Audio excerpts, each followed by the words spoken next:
With the agreement of the council, we're going to just pop forward to the update on the cemeteries handbook. Gordon needs to get away, so we're going to skip. I'm sure Paul and Ian won't mind that. So we're going to page 549, update to the cemeteries handbook, and there will be no puns. Gentlemen. Thank you. Just check that everybody get a copy of the marked up copy. Yep, thank you. And that's like that was reasonably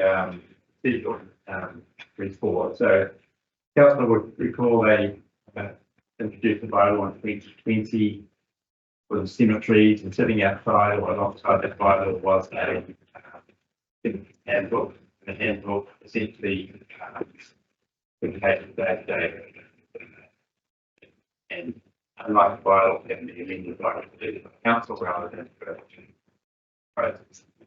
So the amendment we need to make to the handbook, three amendments today. One is two cemeteries that are from trusts, that's the cemetery and the Rochester cemetery, and we've also had some amendments to our online forms that we put in the system, and the third one is to make the edits cabinet measures is not a vetted activity within the cemetery.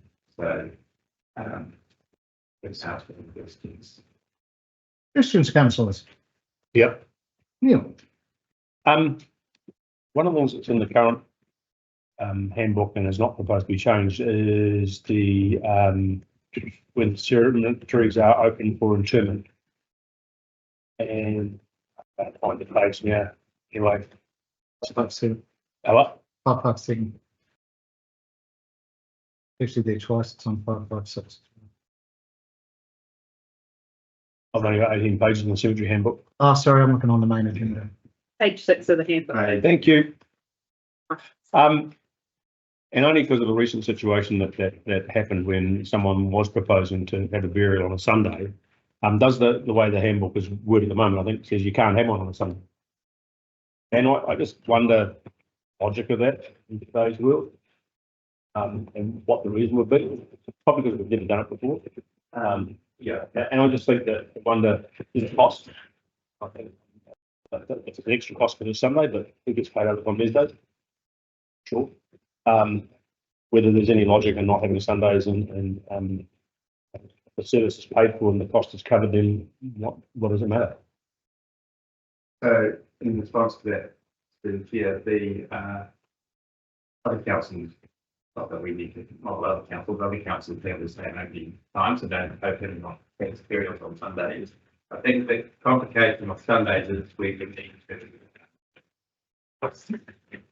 we've got to the staff, got the extra cost is. So not necessarily overtime, but we'll need staff to administrate the whole process, and then that contract will also need staff available on those days to do the improvements.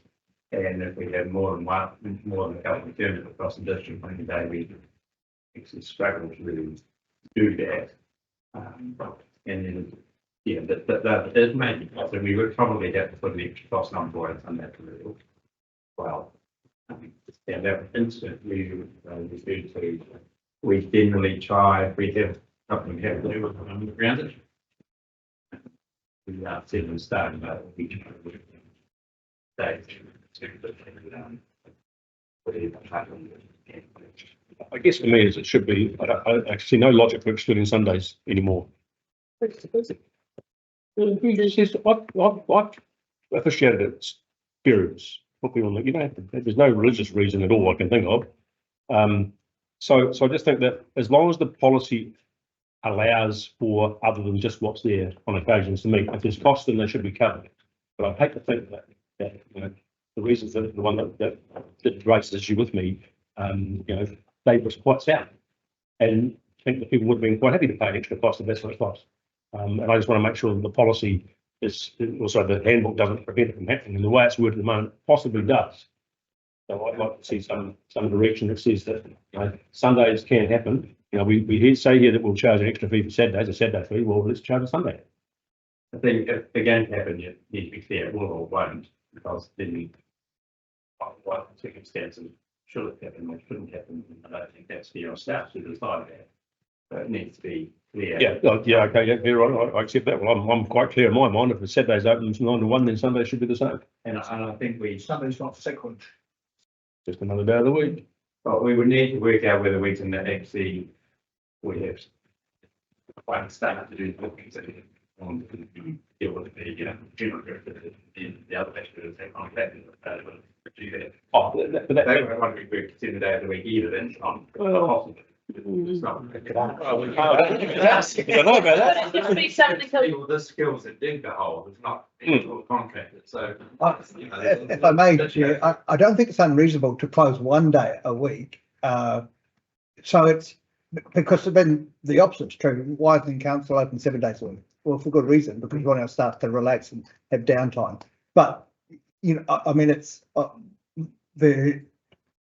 probably is about making sure that people have time off. Equally, that those who service the funeral industry, their ability to work 7 days a week, I think could be part of it as well. I just raise it at the moment, the way it says no interments will be scheduled for Sundays or public holidays.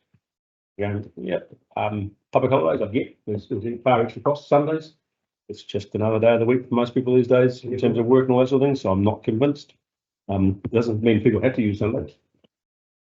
Want to go on a bit, David? Oh, well, I'm not going to get any support. I'm going to sit down and shut up and sulk. It's all right. Fine. I know when the numbers don't help me. Disappointing, but that's all right. I had a query, the winter hours, and are we comfortable that we'll always be able to get to Nevis in winter? Oh, in the roads. Yeah, do we need a note there to say, Nevis? Yeah, but that's actually not, If it snows. if we can't get there to prepare it, then guess what? The funeral isn't Oh, I know. going to get there either. But I think people go to the handbook and go, but you said we could, you said it would be open. It's an emotional time for people. Just a wee note to clarify. And I also wondered, and this, I'm not going looking for a problem, but I was a wee bit surprised that the minimum notice for a burial is 8 working hours prior to interment. I mean, that can be the same day. Does it need to be that short? Is that because of some religions it's 24 hours? Just answered my own question. Yeah, So we're making exceptions for those ones. It's fairly comfortable. apart from Sundays. That's That's helpful.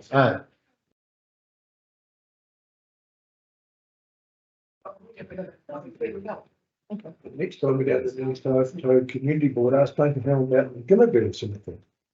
Okay, well. So domestic. Linda, I'm going to ask if you have any, for obvious reasons, any comments on this, of course. no, So, yeah, then it's good. you do something. Oh, so when I'm saying that's really definitely one o'clock thing out because certainly that we probably need to try and not want to be the 2 o'clock, so we wouldn't give you a thing. But it's really Start budgets, ladies. the staff are really important. Yeah. Well, But what happens for religious reasons? Mm. If there is, they need the various side. The 24 hours, sometimes the same with the date. Sometimes it's 24 hours depending on the religion. So, it's, hate to go back to the other question, but what happens if that That's falls on Sunday? Won't going to happen. That wouldn't happen. Handbook prevents it. Wouldn't happen. Handbook No, but prevents it, but yeah. it wouldn't happen. That's true around New Zealand with cemeteries as well. yeah. You cater for your general population, and rightly or wrongly, that's how it currently is. Mm. Now, but that may change, but it is difficult for cemeteries to, different cultures have different beliefs, but it's, from a workforce perspective, you need to quite have, we probably don't have that level of capacity at this point in time. Yeah, we don't have a clear team. So. Across the district.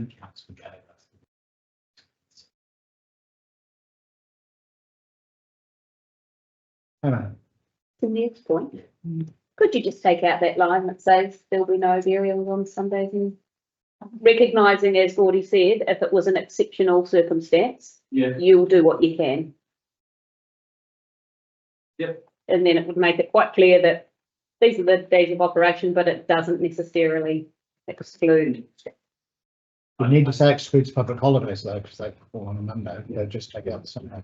And that would obviously be at cost, which would be day and as both pays.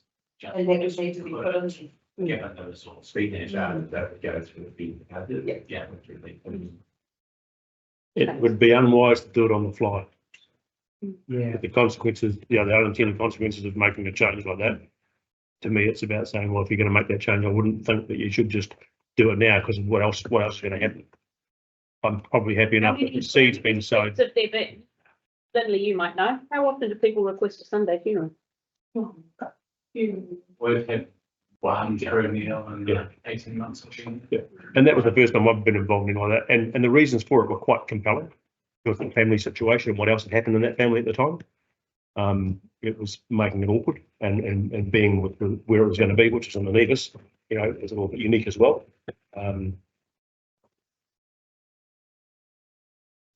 A better outcome for the family, but they work through it. Just becomes a barrier. But I just would, appreciate. It would be nice just to make that change, but I think it's something that you wouldn't want to just do now unless you just took it all and then said there's extra charges and they'd be as per cost. That was the only way you could do it. Thought would make it fly today. We would still have, we could say it'd be $300 more to do it, but the person who has worked Monday to Saturday and says, I'm not working Sunday. So you need to have a backup for the Sunday. And so those ramifications actually can mushroom quite quickly. We need work to have. Been doing it today, we need some time to do it. Okay, so the choices are we either leave it as it is or we leave it to lie on the table for you guys to come back more fully with the Sunday option.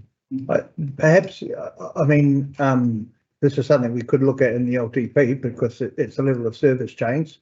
So it would warrant that, Happy with that? but so you can make the,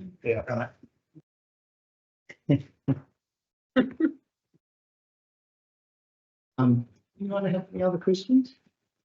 Oh, this is shit. Something back in. Oh, I did wonder why the hours of internment are there twice within 2 pages. So we have it under, sorry, I'm working off the agenda here. So it's under general information opening hours. And then, I guess one's opening hours in the cemetery, one's in June, if I said just happen to be the same. okay, fine. I get it We now. could put it that, and Don't worry about it. we could review this, yeah. If you feel like Can't it. review this. Editing's always open. So. Yeah. Neil, have you found it? No, it was a minor thing that I just seen that caught my eye. I think it was to do with rebuying a plot. Oh yeah, I know this. There's probably a whole lot of people that have had a plot or have got plans for their own monument and all that sort of stuff. And we've made this now quite specific. The only person that can attach a monument is someone who's affiliated to the Monumental Masons. Is that more to the point about the pre-buying? Those have already got them before this policy or this handbook came in. Be buying there. They've already bought their plot already, yeah. Right, yes. Yeah. And they may already have an idea for a headstone. That would mean that they would have to use a monumental mason to put it in. Yeah, that's always be really big, that's what always to make sure that it's properly and up top, the standard headstones, so you can get those standard. Then we went through with, lots of people come with lots of ideas to, that's the most ideas. Yeah, right. Just with a view to the future, and let me ask you as well, is there any demand or any great demand for natural burials that we don't offer?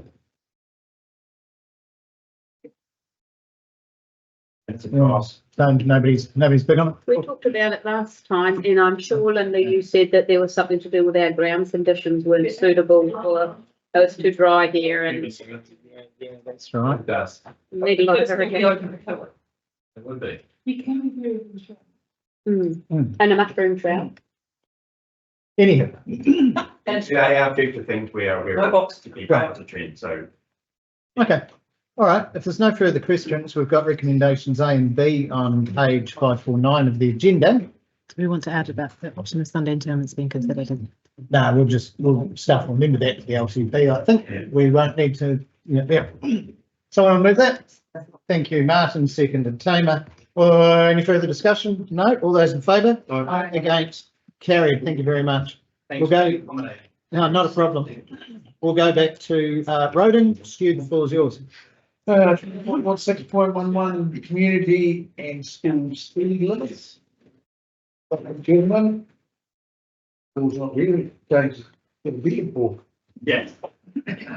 Good afternoon, everyone. I'm Council's riding asset manager. Paul Fleet was supposed to be here, but unfortunately, at the last minute, so I've been asked to step in. So thank you for your understanding if things don't run quite as smoothly as Paul had planned them. Alongside me is the paper in front of you recommends several speed limit changes. This follows public consultation and aligns with the hearing panel's recommendation. Alongside me is Andy Bartlett. Andy previously worked for council and now works for infrastructure management.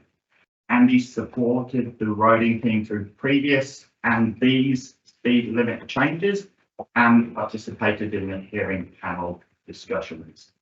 I'll now hand over to Andy, who will summarise the consultation, the proposed changes, our recommendation, and help guide you through it. Good afternoon, Council.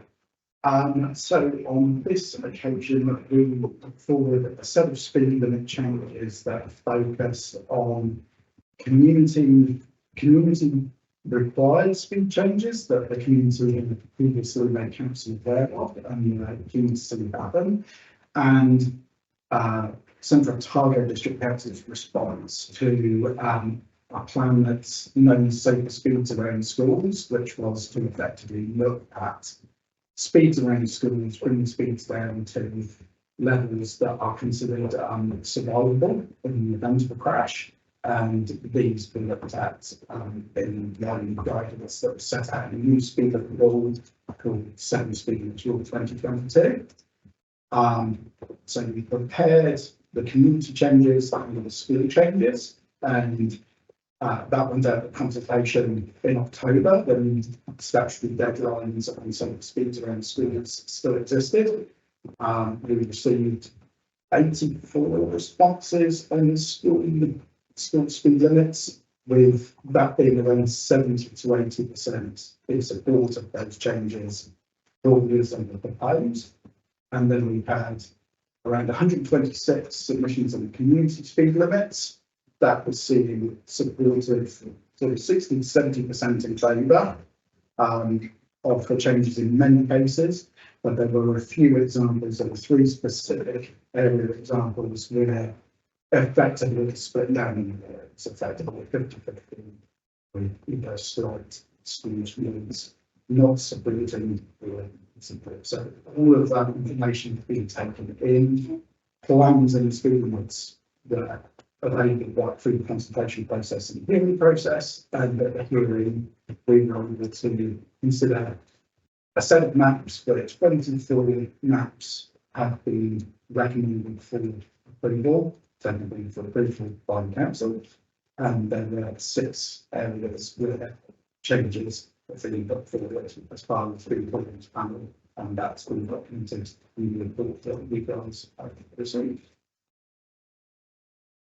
I think the main aim is then to ensure that in doing that, one of the parts of one of the schools, we do look specifically at St John's with Lanford, which being right on the edge of town, in right on the urban edge into a rural setting, there's the ability to consider whether schools are effectively accessed by more and more children on 31 bikes and scooters, or are they all driven to school and do they all access the school from effectively a parking area? They're both off roads to access the school. In St John's case, that is what's happening there, and that means the school is being considered with what they call a category 2 designation. One of the category 2 designations is all those sort of on cover it, didn't open on the speed limit. That means then that effectively we brought to you several recommendations for accepting that categorisation of St John's School based on discussions with the school and the hearings panel. Recommendations of the speed limit changes as put forward in the report. Considering future speed limit consultation of changes at Peas and Mills in the future, we think it's very clear that this plan does not consider blanket changes and does actually look to remove anything that could have been considered a blanket change. And we'll work with NZTA to both bring information received through the communication process that should go to state highways so that they can filter that into their speed management planning. And also at the end of this, a speed management plan which is approved to go to NZTA for certification in the final stages of legalising these speed limits. Thank you very much. Thank you very much. Any questions? Neil, do you have a question? Yes. I know it's a challenge, and normally for me, I'd be sitting in the camp saying some of the speed limits are fine, but I'm really intrigued by the decision and the recommendation that's made is to not go with what was proposed for Bannockburn Road and Pearson Road, but got Sandpit Road, so reducing them from 100 k's down to 80. I just look at the fact that Rippenvale Road, which is similar to Bannockburn Road and Pearson Road, is 80 k's, and there was a fair bit of support. I know one of the submitters was quite a detailed analysis of the travels and time taken on Bannockburn Road in particular. Why not go with the recommendation of 80 that was originally proposed at 100? Something that I'm missing here, or maybe staff have a view that says is it the right way to go? Because you did that, well, the staff proposal was for 80, now it's 100. Was that supported by the staff, or is it still the view the same? I think that's a recommendation for the staff that the process we follow to do the technical speed review is that 80 km is an appropriate speed, particularly for Bannockburn Road and parts of Pearson Road. Often the difficulty is where you exactly set the splits of roads. It really comes down to, I think it's the environment and speeds. People are travelling at more than 80 k's an hour. At the moment, it's more than 80 k's an hour, but it's it's 100 or 105. It's sort of high 80 k's, and what sort of compliance that you might get with it. We looked at considerably. The issue has always been on there is the roadside usage, how much of an impact that has, and we did things like we bought the cycle lane off the road to try and improve how that whole space functions, and really trying to see the vertical angles on the road as road engineer. I felt that they do restrict some visibility if you were travelling that would be the case. But whether people feel that they could reducing that to 80 km is excessive. We also looked at the consistency that we had 80 km set up further down by the particularly where the travel crosses Bannockburn Road, and you go into the section of the bends and come into Bannockburn and reduce speeds on Ken Road. So it's just this idea of the Environment Council 100 that a staff as consultant, they think the convention is put it forward as an can change future forecasts too. So the problem that I have that comes out of that is that we go through a formal process, and we're going to be talking about one that I've been involved in very soon with Plan Change 19, where we have a group that get to hear what you guys have done and make a recommendation. And I'm making my observations without the benefit of all of that. But as having been involved in the previous, as a councillor, the previous speed limit reviews, is that we hear the reasons for changing things. And it seems that this one here the community view is seen to be more relevant than the professional view about where we're going. And that just gives me some concerns. I don't know how to fix it. I can't say these guys are wrong, you know, and I feel a little hypocritical because I'm probably one of those that drives it in the high 90s along Bannockburn Road, you know, I'm probably even faster when I was younger. So just to, thank you. Neil, can I just comment on that? Because that was one of the ones that we talked around for quite a long time, and probably the biggest determining factor for the hearings panel in terms of that road was the usage of the road corridor by pedestrians and bikes alongside cars. And the fact that those users on pedestrians, bikers, horse riders and things had been removed from that kind of carriageway and onto the path that runs alongside. And that was probably the difference between, in particular, Bannockburn Road and Ripponvale Road, and the ability for other users outside the vehicle to be off the road was probably something that I guess we were quite conscious of. And as much as there were community members who advocated for the 80, there were community members who also advocated for it to remain at 100. And they were also people who were using the road frequently for both work and personal purposes. I hear that and understand that, but that would have been considered in the professional work that was done to recommend 80 in the first place. So I kind of say, yeah, so, you know, we can run the same argument on every piece of road we're doing is the concern that I've got. And it's about that consistency. And it's no disrespect to what you guys have done, because I certainly, I probably do the same sort of thing, but you go, well. It would be open to possibly looking at a blanket change down to 80, and that certainly isn't acceptable. Oh, I'm not contemplating that at all. I don't, that's a quantum leap to take. Not choosing that for a moment, because in terms of consistency, and when we rely on the professional advice, I haven't seen in the report something that's compelling enough that would make me want to change it. But again, I have this fundamental problem about questioning the recommendation of the company guys, etc. Instead of it doesn't feel right, but if they don't raise it. Big piece of work, it did come up. Yeah, it's quite an issue. It's about it before it started happening. The working, bit of money. It's quite good. The other question then, I want to go back and review some other speed limits. I'm going to find the same logic and just make sure you stay change it. with That's the bit that gets me is that be careful, stay within.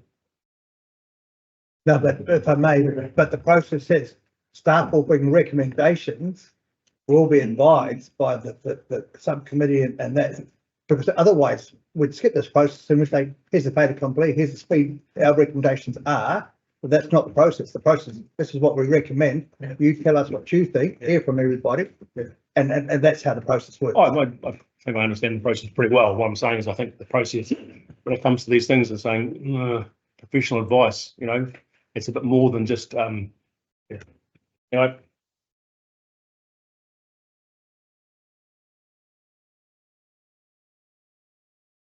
It should actually not reduce it.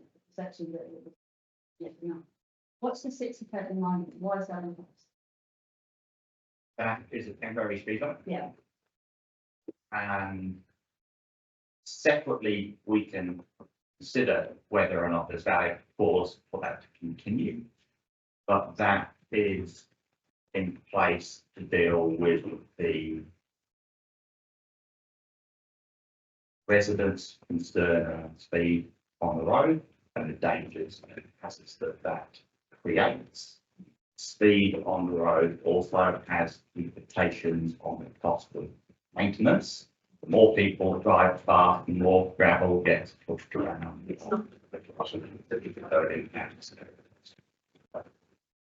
Over that, change it to 80 year, that's 60 weeks still over that 60, 60, reducing it's not going to be. It's override, but that is only temporary, and correct me if I'm wrong, it has to be revisited annually.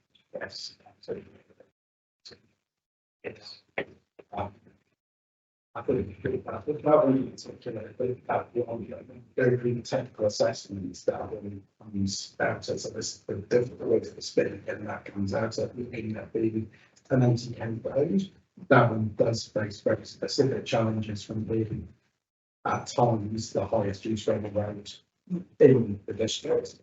We did also discuss the ability of actually trying to prevent that road being shortcuts. Now, and no speed change on that road is going to change Google's calculation for saying cutting out the triangle of SH8 and SH8A. You're always going to have no point rate will come in as your quickest route. So will this, going to 80, would that take that route out as a option? We'd like to think so, but it'd going plus 60 going to 60 if they know, so we can actually sort of, so what we're going with is a technical recommendation and also probably again not setting precedents of very low speeds on gravel roads. I think it's Pretty much, right, really smashing, so we're the same as. yeah, That's close to some huge considering and again, other users. again, One of the regulations that we have or mitigations that we have discussed, possibility of installing signage on the state highway to advise that it's a gravel road, in the hope that that discourages people from, or a small portion of the people from using that road at all, because that resolves a problem. Anything else is just partially mitigating some of the. Ask any questions? There's people to work done that, it's a long day. Got to get it all right, because a lot of the roads you don't know, you don't know what you don't know. Right, so, here's the report, and then someone like to move the recommendations A, B, C, D, E, F, and G. Yep. Tamara, Secretary Tracy. All those in favour? Aye. Carried. Any discussion? Thank you very much, guys. There's a lot of work and a lot of technical knowledge goes into it. When's that next day, the phases coming up, the future's being mentioned, when is that? Because that's gonna. We'll get the Campbell Road, but phase all that. We don't currently have time. You don't have time, So we're open to feedback, suggestions for requests. But it is a big process, and to make piece of moorings through that in isolation is a lot of work. it'll come up. Some things been looked at and we've said we can't do this, but we can't say we can't do this. We can recognise that something that's not really going I like the thought. in. Right. Thank you, Stu. Thanks, guys. Neil, the floor is yours. Sorry, I was going down. Good with that. Oh, yeah. I'd like to, Yeah, no, I've got to go back up on my timetable. I thought I was just going down. Right, item number 24.6.12, which is plan change 19 and the recommended decision of the hearings panel. And you're going to do a report. You thought your day was big.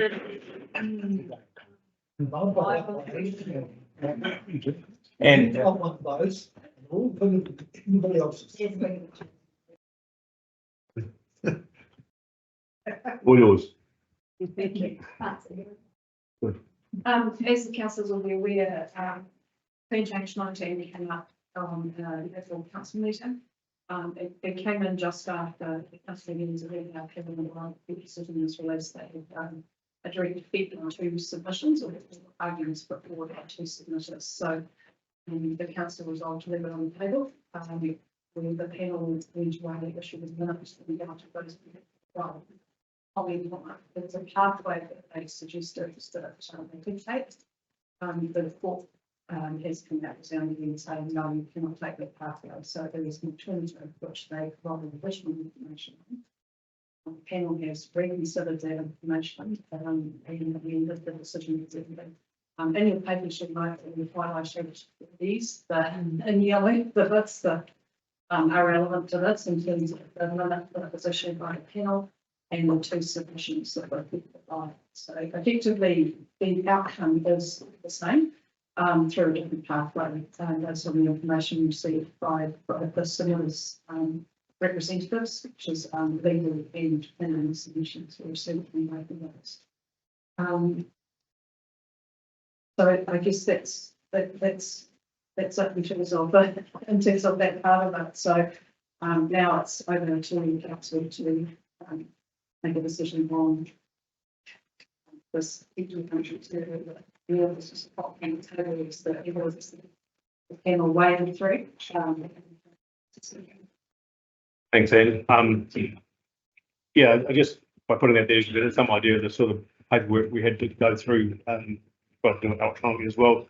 Want to acknowledge the efforts of fellow hearings panel members and Ian to get through it all, in particular Anne and Karen and the other team and the rest of the team in the planning area to bring it to us. Our section 42A report writer, Liz White, and the work she did, the quality of the submissions we got, pretty good, very extensive, very challenging process to work through, and it's probably the tip of the iceberg for some further plan changes that are coming, I think, as we move ahead. So I guess if there's any questions, comments, observations about the decision that we've recommended for council to adopt or not. Happy to take. No. I think, Neil, it's incumbent upon me as Mayor to say, to follow up your thanks to the board members and to the staff. This has been a massive undertaking. It's been, and it's going to be a significant undertaking. A significant outcome, presumably, when it goes through. That is one of the, we've talked about our housing problem in Central Otago for as long as I've been sitting here, and this is a practical move. Part of it is a practical move to address those problems through allowing and indeed probably encouraging greater densification. It's eagerly awaited. I was at the CoLab Alexandra Business Breakfast today, and the question was raised, when's the bloody thing happening? I said, well, probably today. So yeah, a sincere vote of thanks for the market, and yeah, I don't have any questions because I'm a bit like you on the roading one, Neil. You were given the job of doing it, you're trained to do it.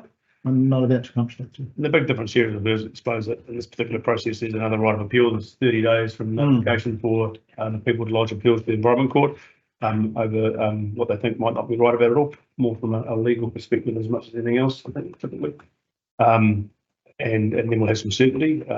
For those that are asking you today where it is, they clearly haven't been following the council agenda now that it's in public meeting.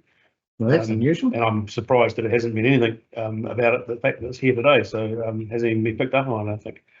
Martin, you want to move it? Ian, you want to second it? Or I put it, any other things to say? No, all in favour? Aye. Against, carried. Thank you. Yay. Well, on the rural one, wonder who's the four suckers are doing that, Tracy. I see you. You're not volunteering. Righto, team, we move back to the council agenda. We've done the cemeteries. We're moving on to the elderly persons housing rent review. And Louise, oh, Dennis and Garrett, your orders. Good afternoon. Attention, Neil Michael. The floor's yours. Attention. I think the review has been read. There's only a couple of things I'd like to say about the occupancy. We are currently 100% occupancy in Cornwall. We've got 1 tenant unit in Alexandra, so that brings it up to 100% occupancy. Got 1 vacancy in Redford. Questions, council?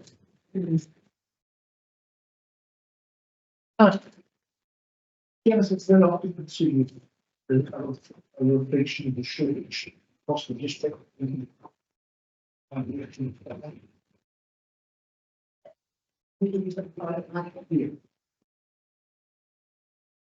see. I don't actually look at the private market too often. But we do have people on our waiting list that are renting, and they're on our waiting list because they see this as a safe option. So, cheap. Yes. Yeah. And they get guaranteed. Yes. Yeah.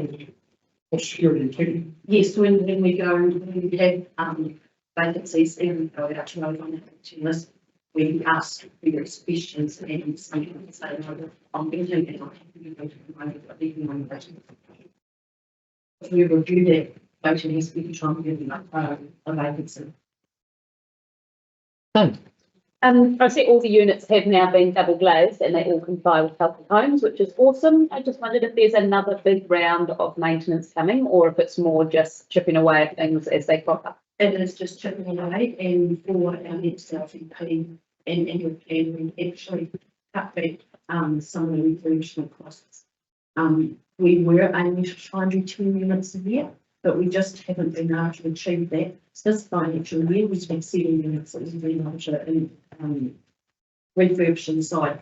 So the refurbishment is likes of, if they've still got wallpaper, we strip it off, swim coat it, so we can paint it, redo the carpets. Our tenants don't can get carpets out. They stay in the carpets out. And as far as we try to get those things out, sometimes we don't. And we have to range. Every those components and Just to continue on, the papers on the table, are they in the way of the audio, the visual from the live stream? A little bit. That. Look at that. Thank you. Nigel. Jim. Thanks, Tim. First, congratulations on a very thorough. You, within it, you say, that the financials were unfavourable by 3.13%. Unfavourable. What? That's what we get, what we did. Yeah, and that is because of that turnaround of their civil flats. Just the time it takes to get contractors in to do the work. And it's one of the Thank you. Could I further ask you, with the big round of refurbishing and upgrading, almost completed, if you look at the houses,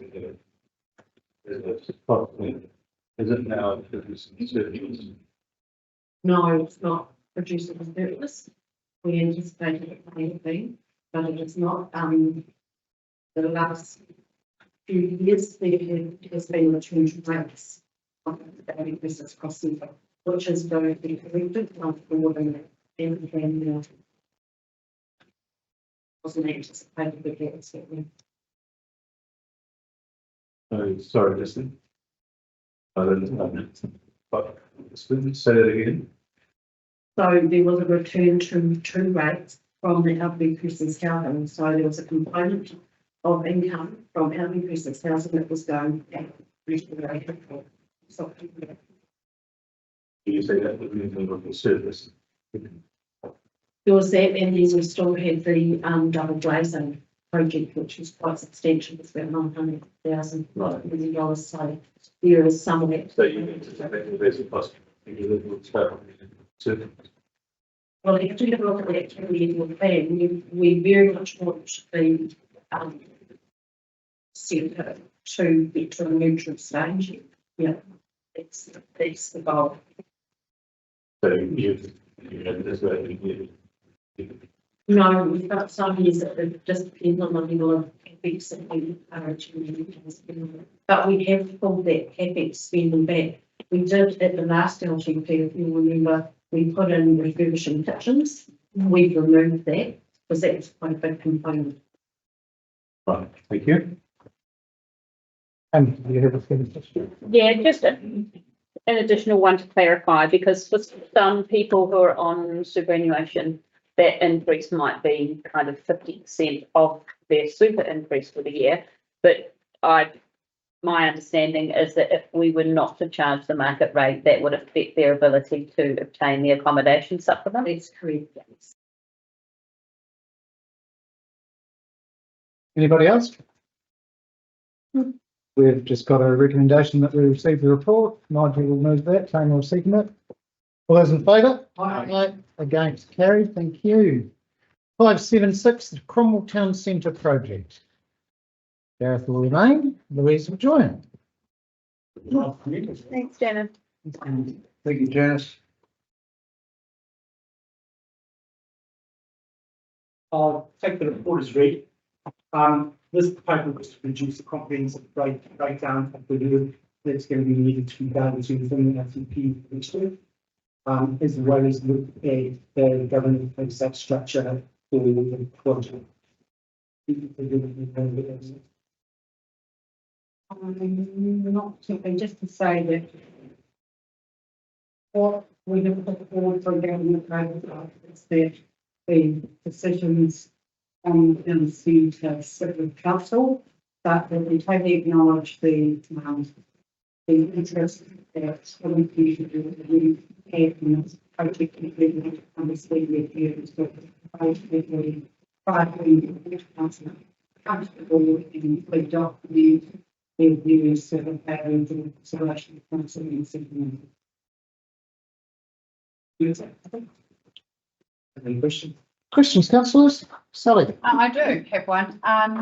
In the financial considerations, we have noted that the cost analysis is described to be estimated at 495,000, but that we are carrying 665,000 forward to the 2023 financials to cover the investigation work. And I'm just wondering why we're going to carry forward the 665,000 when we say that it's estimated at 495. So there was just a consistency. I just want to make a correction. It's carried forward from the 24. Yeah, not. It was just for consistency for the original report had 665,000, which they set aside for the budget to be carried forward. We will only carry forward 495,000. It was just to show you there was a difference in the. Oh, okay. So we'll be carrying forward the next one. Right. Is there a report? Yeah, I picked that up too, Sally. It says 665 will be carried forward to the 23. Yeah.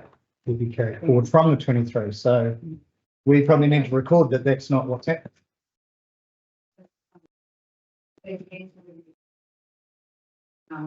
One of the things that may not be included in the number of years, accessing data. But if you data in the file, we will come back and get approval for that if we need to. The cost at this stage are estimates. And as it's already rated for, it's considered that given that that decision carried has already happened in the financial report, but if we leave it like that, the name for the 495 would be back. But we had a long debate earlier on today about an extra few $100s to the museum, and we're creating here a $175,000 slush fund, which I'm fundamentally opposed to. So this is a budget to do a job. End of. So we have in the detailed cost analysis, we have estimated some of the data that are going to be required. We're not anticipating, it is cost estimates, so just put that up there. We're not anticipating it's going up too much more, or you could is going to go up more. But and that's what we're looking with 495. So I think, Sally, following on from your question, we probably need to be clear in our resolutions what the budget is that we're putting forward for this work, which would be 495. Is that you're heading, Sally? Yep. People in favour of that, or do you want to leave it floating? We'd better have to have some certainty, and then if it's going to move, we'll be told early. Yeah, if you need more money, you need to come back. Yeah. That way we know. Or you need to find savings. Yes. All right, can you clarify that? Anybody else? I know I've got some, but Mine's more an observation than a question as such. But I guess it's what does give me some heart about this going forward is that for the council to be in control. If I look back in some history, that everything that's been done so far in the town centre has largely been done from community group budgets. And you'd say, with the benefit of hindsight, we could have run the argument then, but it should have been funded by council. So we've actually found the right home for this, and it's right. And I'm heartened to get the community board are still going to be closely involved in that, because at the end of the day, we sit around here, 4 of us have a close connection from them, but the remaining 8 don't have the same connection. Also, I'm sure probably an opportunity for the outside ward councillors to have a view about these things, as we would probably get a view about other places as well. So I think we'll end up in the right place. Accountability doesn't matter, we end up in the right place for the right reasons. I'm encouraged by that going forward. It still means that for the board in particular, the board will still need to be closely involved going forward. And be able to represent and advocate for its community, just like we heard earlier today when we talked about the Money Toto situation. So that gives me some comfort. So we're going to I'm going to follow on from this, what it's to this community to get away. We do have a resolution about keeping the board involved, but in the body of the document, it says it's therefore proposed that prior to any report to council, the matter be referred to the community board for a discussion in the informal part of the meeting. I'm fundamentally opposed to that. I can be changed, but if it's informal, then we've possibly seen it with what happened exactly with the Money Toto today with an informal. No, we need a clear direction. Council needs to really clearly know. And what I think we need is if there is a report coming to council, it goes to the community board first for comment, for formal comment, and the formal part of the meeting say, actually, council, yeah, that looks tickety boo, or no, we disagree with this, because from there the chair could come and talk to the council member. But informality leaves a lot of space for accusations that wasn't what we said, or that wasn't what we meant to say. there's no record of it, and I guess There's no record. we have been impacted on by that before. And I think that, and if the issue is around the 6 weekly meeting cycle of the community board as opposed to the weekly council, then if push comes to shove, then you have a special meeting process. You should have let that get in the road of it. Shouldn't be anything in this. I wouldn't have thought so. No. But if it is, then we use the tool that's available to us. But I think I agree. It's got to be formal. We will get ourselves into a situation that we might want to be in if we don't. It's so cheesy. Could I probably support what you said, Tim? That there's not minutes to refer to if allowed rules for rabbit holes to go down. My concern with this proposal, and I agree with Neil that it's now sitting under council governance is the correct place. But I think there's a very real danger that the community will be lost in this process, because you've got a situation where, in essence, the council controls and owns the land, and it owns all land, but in the town centre, it owns that southeast precinct, and I think as a council would be remiss. We haven't had the resource or had the input into what should be happening in that area. Service centre, library, museum, and I think that needs to be a big step up. And marrying that in with what happens elsewhere in the town centre is going to be quite a challenge. And I think it might need a mechanism above and beyond having reports go to the community board for input before they come to council. So I wonder whether that's sufficient. I don't know what the answer is. If I could, Nigel, we're on seconds, but this is fine up to the LTP, and the LTP decides what's next. And if what's next is quite broad, then absolutely, I would think there would need to be some kind of. Okay. Well, I lead on to the second, which is a question. I'm assuming that the options are going to be put for the OTP based on the work done by the and by Jen. And my question is, are there options around what the council may be wanting to do with the service centre, library, prison museum building as part of the option for the LTP? Because there's been no work done on that. Unless you tell me otherwise, yeah. That should, but I would have thought that the options around that service centre, library, museum building should be part of the options within the LTP, and how that work can be done. Incorporated in run by Jasmine.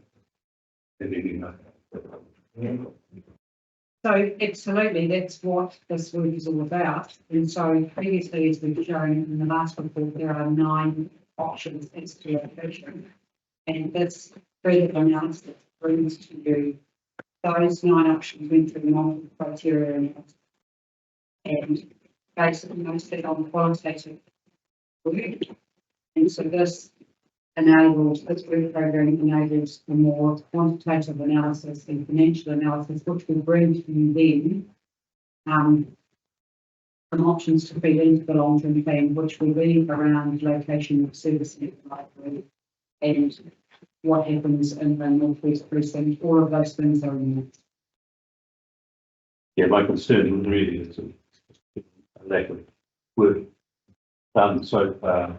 That's what council community options and strategy and requirements are for that southeast precinct in the next 2 years. They're all in the mix, and there was the work by NMA and then Jasnex, who won the subsequent contract for the works.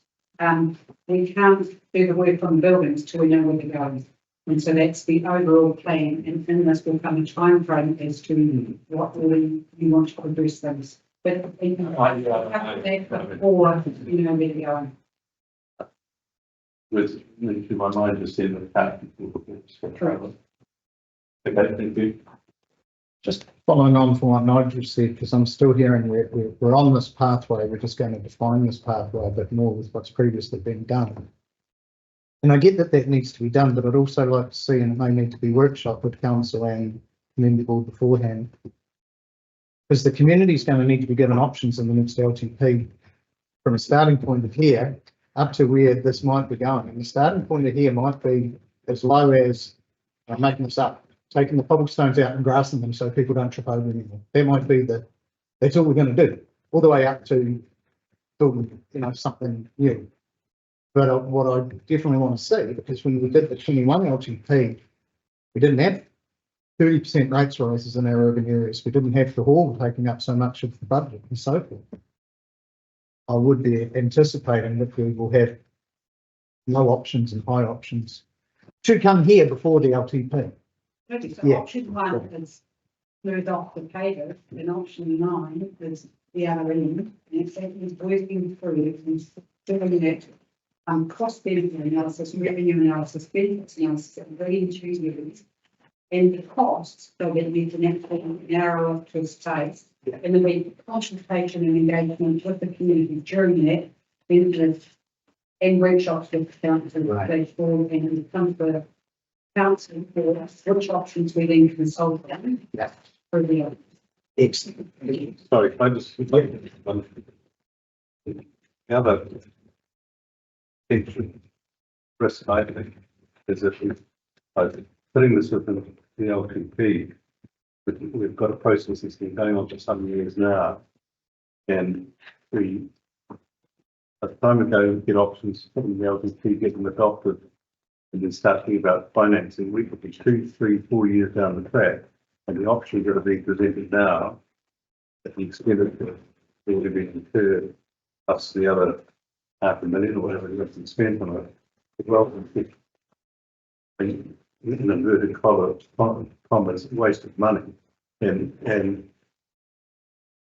my own opinion is the belief that some work at the level of veranda poles or pavers, or that easily done, lower cost, easily implemented type of action should be considered to be being done on merits, because if we don't do something anymore, we'll have the same situation as we had with the Cromwell Hall. We've got a community saying, what the hell's going on? And so the risk is that you spend an awful lot of money, we've already spent an awful lot of money, another $500,000 creating options that are just pointless. And so those timelines and actually doing something, I think, are quite critical. A difficult one though, because in the last LTP we said we'd get design work and then do the financing of it in the next LTP, which wasn't meant to be this year, it's going to be next year. So, but I take your point. If there may be things that can be done and need to be done sooner, but wouldn't be many of them, Louise. That's when you have the opportunity to make a decision around doing some lower level maintenance and neutral. Right. I won't carry on. Well, but the topic is going to come up. in the annual plan, so that's useful. Thanks, Lloyd. Anyone else? Yeah. Ceiling on this, doesn't for what we're looking at. Maybe costs start the above. It'll be the decision that comes out of the nine options. Yeah, so we actually get to that point. Yeah. We're probably quite, I'm just mind, there's quite a bit of money going into design. Does make do like to design pretty good then. So there's no money going into design until you make Well, the no, decisions. like, for them, they think they've got a whole. But they don't have any scope until you make it. Down the list. It's up to you through the. So it's a clear balance. Yeah. In, we see the programs in the. Keep bouncing. For the council. Yeah, and the hall is beautiful and I'm the biggest advocate for that beautiful hall and it's going to stomach. Does it need to be that flash? Possibly. Take out the gold cap there. Yeah, grass, but let's not go down the same path too far, but they design something that is maybe. Okay, we'll move on. Page 658, I see the Tarbert Street upgrade targeted rate still in there, still getting paid back. I've never seen anything about value capture considerations in these projects in the mall, in the town centre. Have we ever considered, and it's not your department, it's not finance probably, but you know, if we go ahead and do version 9, plan 9, and it's great, and it's going to do these wonderful things, it's going to benefit the property owners in the common mall. And value capture would dictate that potential for some benefit back to the community for doing that, because that's what happened in Tarbert Street, isn't it? I Council. might know, but I'm pretty sure Tarbert Street was just the way it was funded. Even I thought there was, I've had Tarbert Street landlord saying that we paid extra for this to be done, but that might just be them saying it, so that's only out of my impression. Yeah, but I think- Tarbert Street. Yeah, but- Loans taken out. Yeah, but the whole community's paying it. Paid by the tenants from Tarbert Street. Yeah, targeted rate.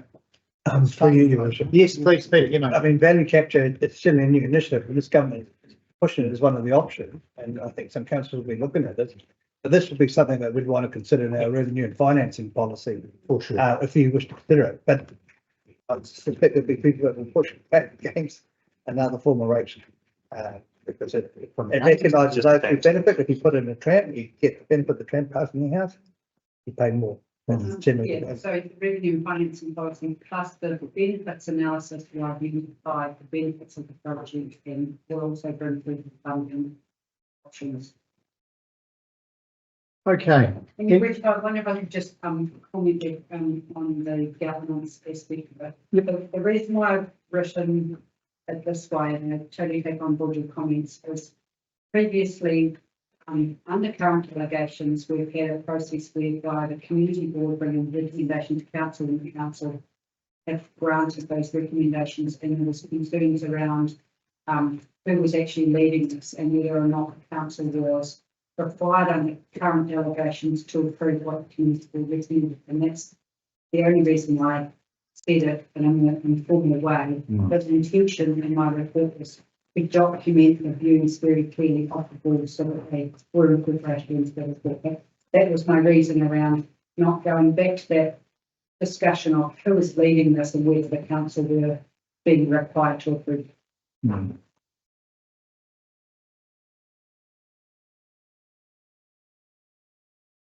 I guess taking the feedback back though, and we can, I mean, it could well be that then in this particular case, it is a recommendation of the community board. And it is only a recommendation with the certain delegation, it's a decision of the community board and council ratifies that, doesn't for something. So in this case here, it might be, if it's warranted, but the delegation sits to council and the community board recommend option 8. We could say, consider the views of the community board, which are like capable. Even better than that, because I want to tie the board from my informal discussions with them are pretty comfortable with this way forward. So if we do make a consideration of the formal views and feedbacks to the Cromwell Community Board, if they then approve that at their next meeting, then that's if it's going to be seen as a reduction in delegations, then they're saying, yeah, actually, that's the best way to go forward in this one instance. And I think we'd be clear, wouldn't we? Because we do need to have a really clear chain of command, and as part of that is what is being said has to be really clear. That's the fundamentally important thing that both the board and the council want. And this allows, if we go through that way, this allows for it that we just like take a paper to the board saying, hey, we put up the governance structure, you're happy with the way it's landed, and if they're not, they come back. The work can continue while we to and fro on that, but I think it's really important to get those lines right, and that the board is really happy and clear with how its views are going to be heard. Okay, anything else, anyone? So there's A, B, and C. So I've added formal consideration that all reports to council on the project include for consideration the formal views and feedback from the Cromwell Community Board, and that will by process get to them for approval. I don't think we need to write that up. And I just think approves the proposed work program and breakdown of costs to a limit of 495,000 for Cromwell Town. That's the current budget, isn't it? Yeah. So I think put the words current budget, current budget, which is just so it's quite clear logic as to why you've chosen that number. To the estimate, to the given estimate of 495,000. Budget of the 6 times. Yep. Sorry, that's why I was just checking the two. So logic as to why that number is. So there, Sarah? Yeah. Everyone's clear with what I've said? Yeah. I'll move ADC. Come on. Yeah. I want to see. No, I think some of them else. Taylor? Well, I'm happy to do it, but me to poke my nose in. Yeah. Why change the habits? It will be changed. Any further conversation, discussion? All those in favour? Aye. Aye. Against, carried. Thanks, team. We would have ridden and roll with that one, but appreciate the time with it and where it's landed greatly. Thank you, Neil. Thank you. Nathan. Oh, says Stu, thank you. No, you stay. Go up. Just a couple of points before I get into the cyber security policy. I believe we had a little bit of a performance issue here this morning. So we'll be upgrading the Wi-Fi. You have quite a number of connections in here this morning, so we'll address that. Was that what caused it? Yeah. And just a general reminder, it's sort of cyber security, related, to turn your devices on your basis, please, because it's quite important to make sure that they get a tax. Once a week. Possibly, please. Yeah, sounds more of So what you're saying is most people are doing their very regular updates on council business via their phones rather than these. Yeah. Turn them on, leave them use. Way Good app for your worship. To be, when they come up, if they're left on all the time and we're using them all the time, then to just, when it comes up with updates, to do, yes, I want those updates. That's sufficient? Yep. So in terms of the cyber security policy, we have recently reviewed that in line with our cyber security plan. The review was to strengthen the cyber security at council. We have utilised the use of users across the policy to broaden the scope and make sure it encompasses employees, contractors, temporary staff, elected members and other third parties. We have added a section for roles and responsibilities to outline additional responsibilities for those individuals, for those particular roles. We've also added a section in terms of breach of policy, which now includes employees, contractors and elected members. In the policy, it also outlines a range of standards. These standards are there to assist in the protections management of council's information systems. These standards can be grouped in and applied to the following end users, such as elected members. Hence, I've added the acceptable use standard to the report, which I've is there for you to have a look at. Additionally, it's also the grouping of those standards relates to the information and information system administrators across council, the governance and management of those governance and management of information and information systems across council, and also our technical build standards. We'll also be taking this opportunity following the meeting to send out an email to share not just this standard and the acceptable use standard with all elected members, but additionally information and records management policy, the Laguna request policy, the privacy policy, and the recently adopted use of artificial intelligence policy. And just one little correction that I found yesterday in terms of the policy, the effective date will change to May 2024, and the review date will show the 2027. Any questions?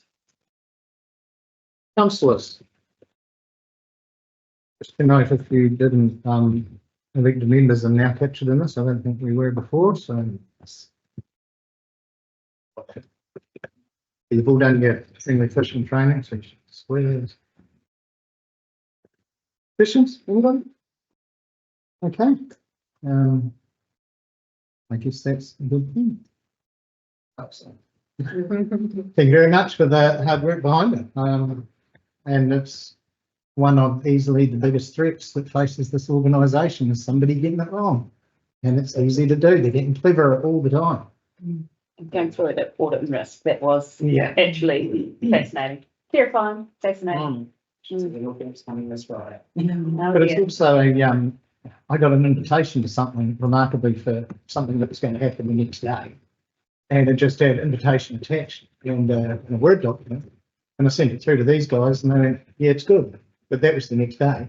So, but when we send out stuff too, just be conscious that if we are a bit flippant or a bit short or whatever, or your spelling's bad, you can look at, you can have stuff ignored or thrown out because it looks like spam as well. Put spelling down. Yeah, keep your spell check on. We've recently, for example, like that, we received an email to the customers, to make sure that they're clear that it wasn't us saying. Yeah.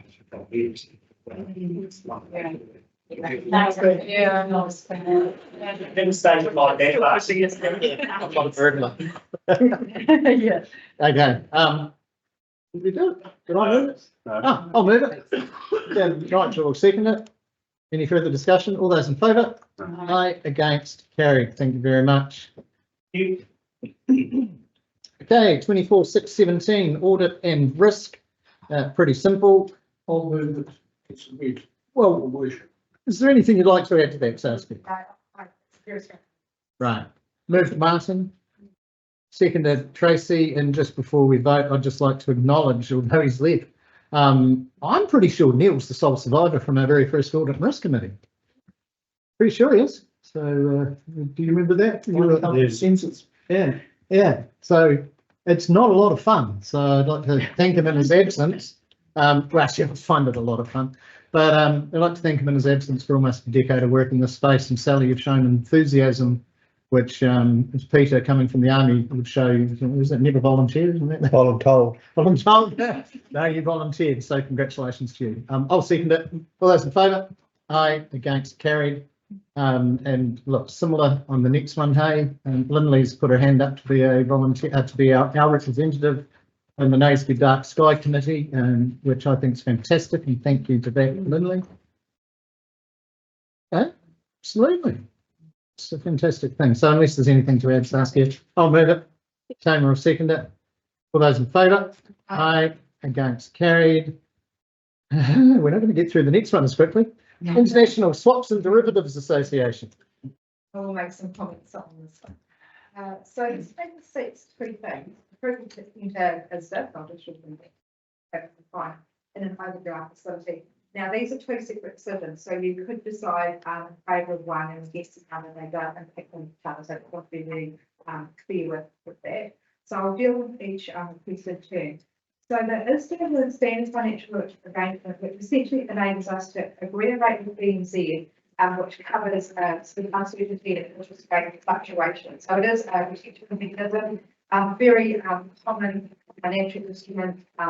Councils in New Zealand that have debt typically have this agreement in place. And so it's quite sensibly, financial prudent thing to do.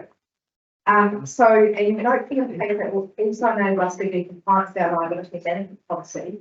I just want to explain why we're not compliant, because that is a wee bit confusing. You'll see that we are in our 2 to 4 years fixed rate hedging plans. It's showing that we are not meeting our range there. So the maths on that is that we currently have 25 million dollars of debt. You can see here.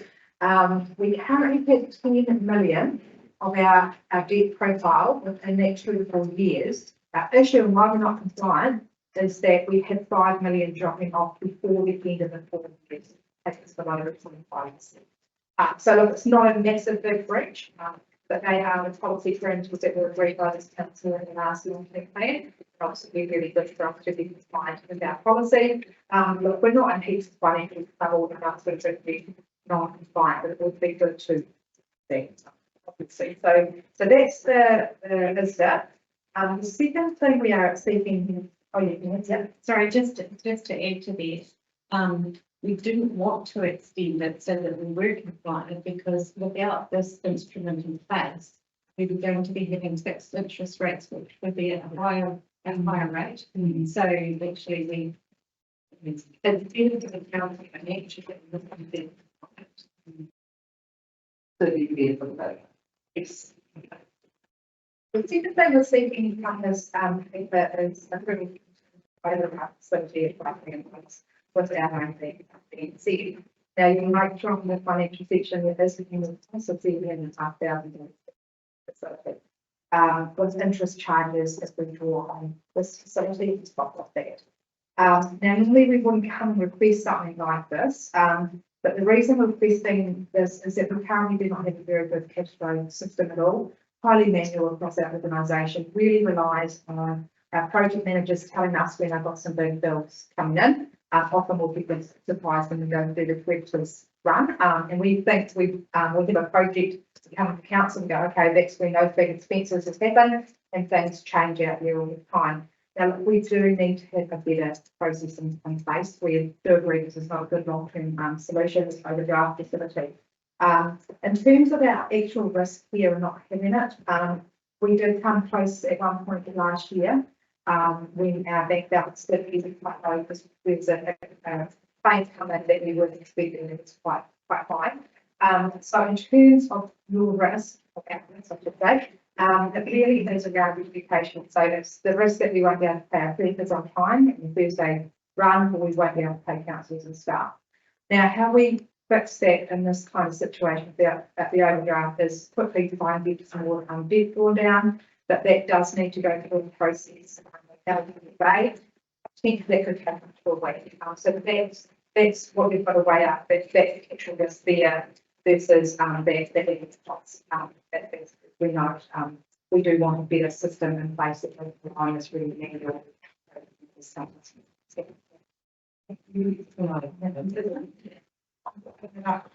Questions? Just got one question. In terms of getting a better system, how hard is it to get a better system? I think it is actually quite obvious because we're relying on things that and not generally with their operations contracts. I mean, that's pretty straight. But the one-offs like the operations will be sludge recently, like that was something that have just come up and it's quite a big expense. So you know that can affect cash flow. If we, I mean, at the moment we've got surplus money and we've got some stuff on term deposit that we manage it, but we only put little amounts on term deposit because it's difficult to know what's going to come up. But it's really on the people of projects. And you know, even when we get systems in place, it would be something that actually has to be revised all the time. Because you can imagine when you're doing something like water project, that all of a sudden you've got quite a significant capital cost. So the project will be progressive, but billing can be quite not ad hoc, but might have a big contract, a big cost come in for, actually the pipe or that sort of thing. So they've got the materials and the suppliers then billing us for them at that time. So, yeah, it's difficult to sometimes net that, particularly when we're drawing a lot of these things from the receipts. I just wondered, those interest rates, indicative interest rates for drawdown are incredibly average. Where would the interest costs sit with if we had to draw down?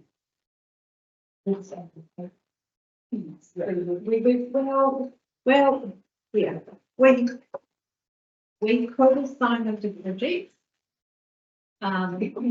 However, we are trying to look at all of these systems and streamline them so that we're not getting down to the granular, which isn't actually really bad. It's not cost recoverable and easy to work. It's not a lot of point to it.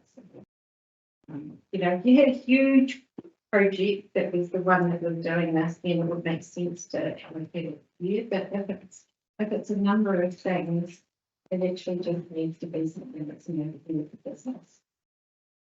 And in the event that we did have a sort of an expense that we weren't expecting, we do consider rates for LGFA. So what we would quickly look to do, either was look at what's got coming out of rates and stuff, or would look to get a better drawdown instead, better rates for LGFA and pay back that overdraft. So it would just be a very efficient mechanism for us.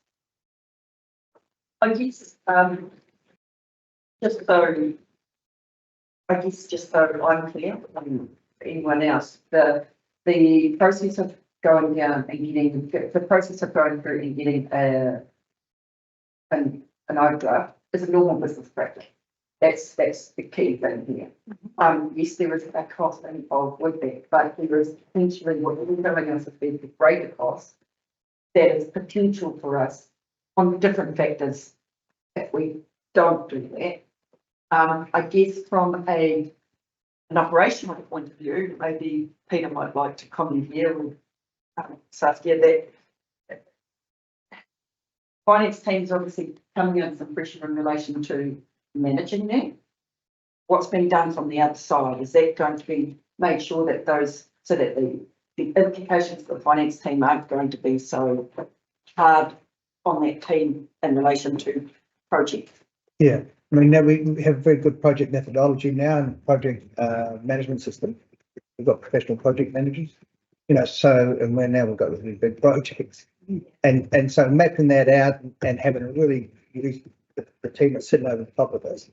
But it is taking the point that's it's quite dynamic and things slow down and things speed up. And, you know, LTP and APs are thinking 12 months in advance, but projects have quite a dynamic environment, and so they can come in sooner, they can come in later. This would give us the flexibility, and it really is just to provide that certainty that we have funding on call. We'll pay for it, but then we can quickly adjust and go back to the LGFA as well.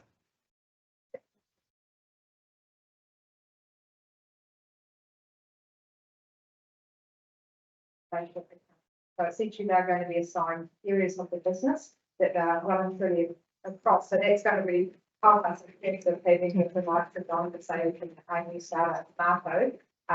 Actually working really closely with the business so that like, oh, shitters, you've got that expense coming up in October, we have orders going to be that you make sure that.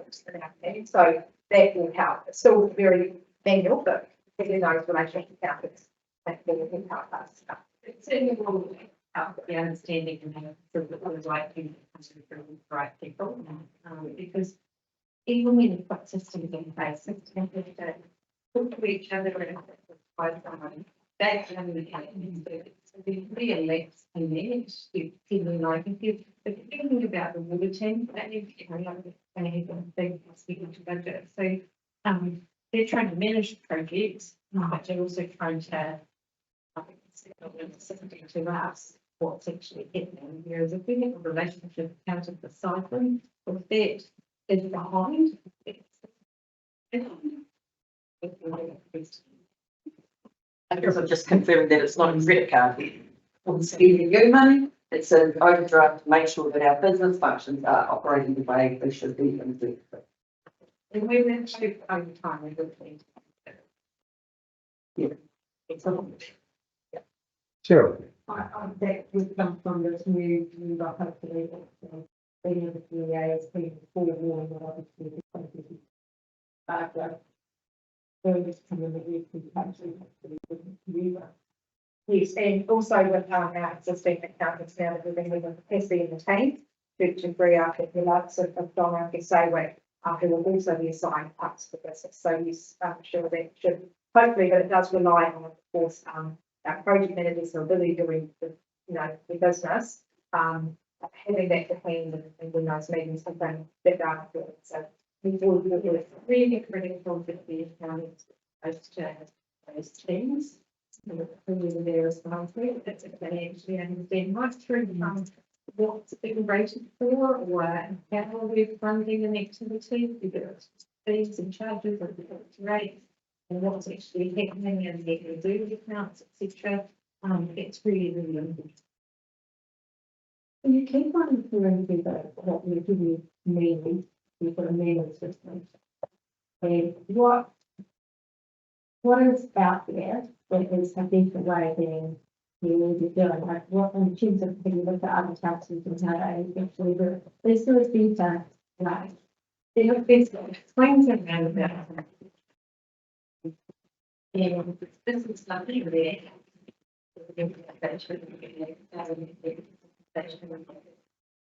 Conversation going, at the moment we've got kind of an end-to-end system, which means that we're all dealing with the same system. So whether you're doing supplement or control with instruments or something in finance, it's the same system.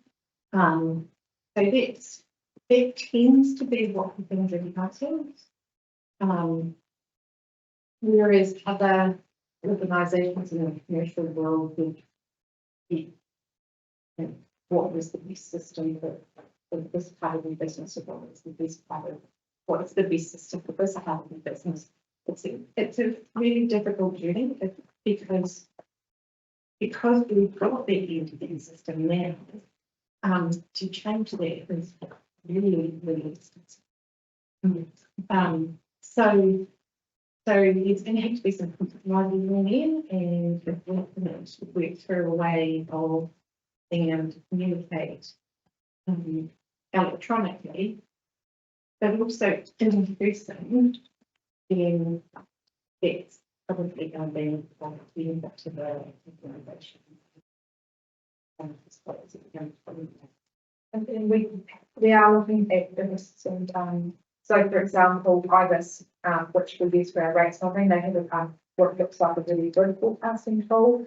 But as Susan's saying, that would be bespoke, and how that we integrate with the rest of our financial system, and there would be a cost. So we are looking at those and doing those big discussions.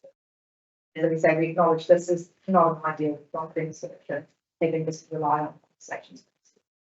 And it comes back to Tana's question as well, like we need to try and simplify things, and some of their models and etc. they've been built up over time, and they end up not necessarily serving a streamlined process of how you work out. Like, for instance, the interest cost on a quick drawdown for a week, for us to actually work out a journal and charge that front, because it's probably going to cost more than insurance. So we've got to start looking at it like that as well. Any further questions, councillors? That's complicated stuff for the layman, so thank you for taking us through it, both in the report and here today, so patiently and clearly.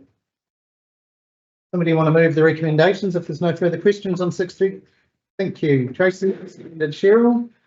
Any further discussion? In that case, all those in favour? Aye, against, carried. Now we go to the financial report through the end of March. Donna? And it's over to you guys.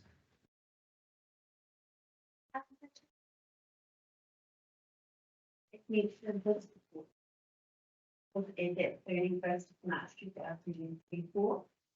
So for the first 9 months of the financial year, the council has an overall favourable variance of 2.1 million. We made an adjustment, just for actually the prior meetings, with the Cromwell land sales and its associated cost of sales. So we have forecasted those March financials, which shows an unfavorable variance of coming through quite adverse, plus the $10 million of land sales that we see. On balance, the income is ahead of budget by $3.3 million. This is being driven by the development issues and the variance of $1 million, and the land sales. And $4 million from Dumpton Truck Stage 3. The expenditure has an unfavorable variance of $1 million, with this being driven from the depreciation and Dumpton Truck Stage 3. So while it looks like we're on track for a balanced budget, it's important to remember that without our development contributions income of $3.4 million, we would actually have an operating deficit of $1 million. With the development contributions being connected to both towards our capital projects and growth. So it presents we are still waiting for what I was going to add to be reached for the year. So then going through and I think it's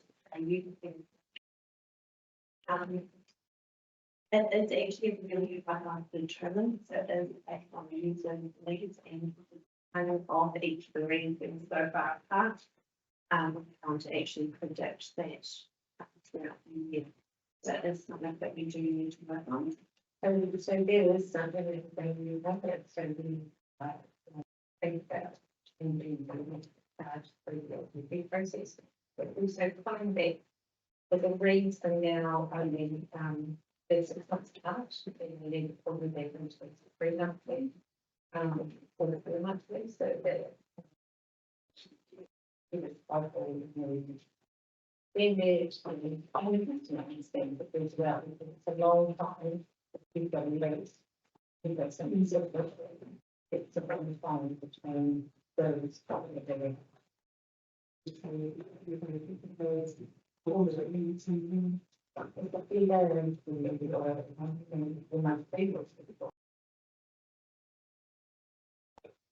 It is part of the future. It is part of the initiative that Julie's working with the rebundling of the contract, essentially bringing in water meter reading in-house and then upping the frequency of the, instead of twice a year, do it 3 times a year and an estimate once a year type thing. So that would be part of that one.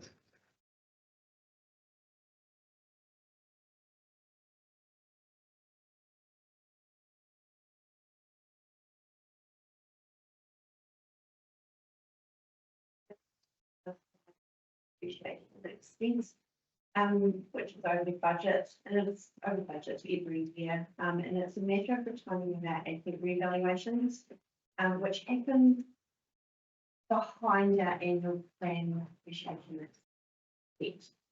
So what that means, is depreciation is a non-cash transaction, so we haven't not collected enough depreciation if we use it as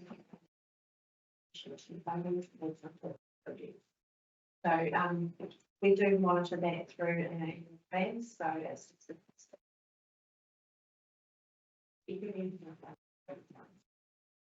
and so the issue that we've been in recently is we need that in why we are not necessarily funding all of the construction.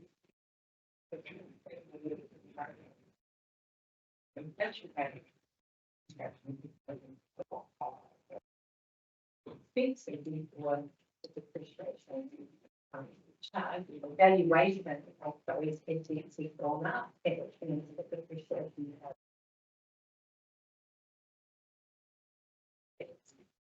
basically a financial.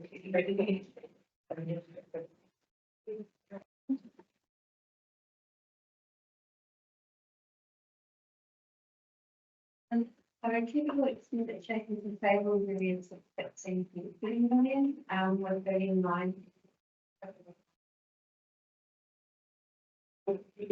Cost of property was already budgeted, and after and community board. And also. And as we put the instance in the financial year, council staff will be reviewing the budget and ensure that everyone will.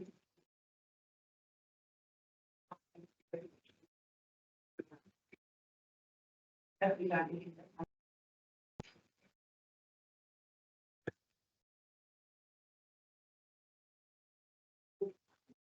I mean, if it's not final, that's not secret.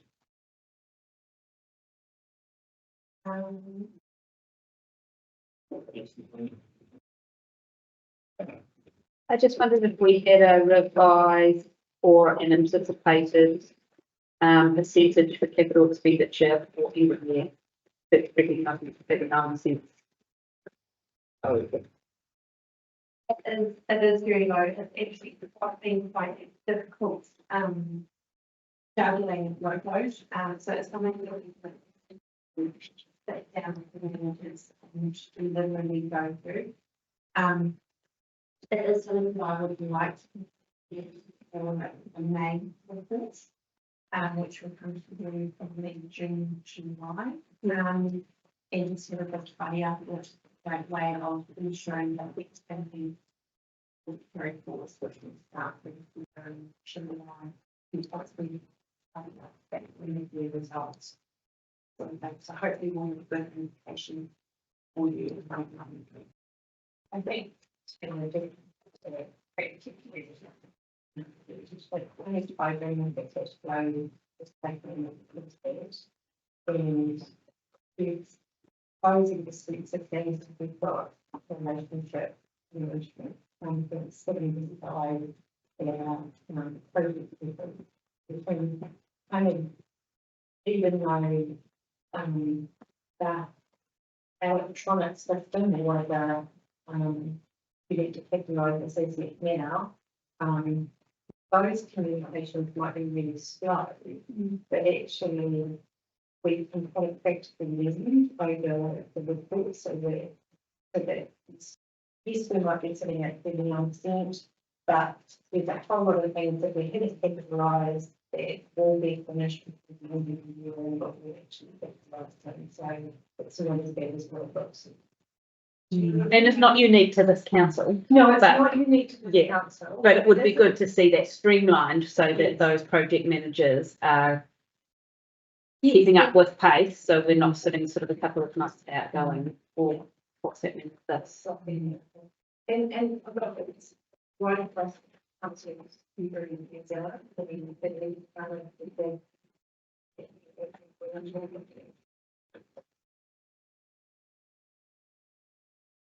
Any further councillors? Okay, somebody move the report be received. Thank you, Sally. Speaking to Cheryl. All those in favour? Aye. Against, carried. Thank you. Okay. So maybe.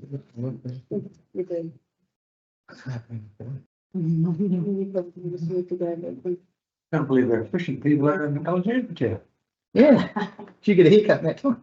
No, we had to be at Tears Distributors at 3 o'clock to pick up some meat. And the Breen Construction to pick up a big spit, and everyone was like clockwork. It's very helpful with this. You got to read it.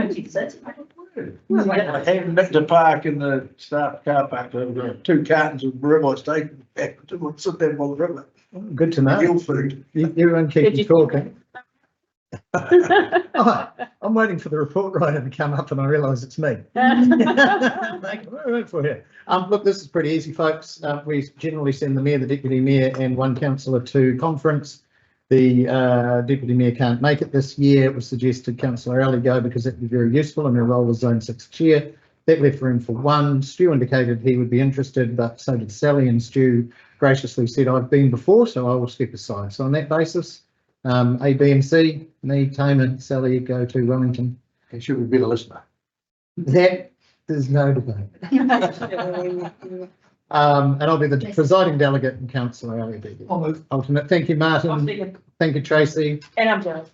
Wow, it's your fault. All those in favour? Aye. Aye, against, Here I need to. carried. Should have been telling Patty you couldn't share that, wouldn't you? Yeah. Okay, Mayor's report. Obviously the annual plan has been a huge factor and focus with a large number of drop-in sessions, and what ended up being quite a well-attended virtual drop-in session, the second one, and I think that gives us encouragement to do those more, not just because it's perhaps at an easier time or for people who don't live in one of the towns to attend, but it means that it's there later on for people to watch at their leisure. I had a meeting with Minister Reti along with Mayor Glynn and 3 local MPs. We're still battling through the issues relating to trying to make some progress in terms of something, a hub, a hospital, whatever, in Inland Otago for our health needs. I do note my congratulations to the promulgators of the new hospital in Wanaka.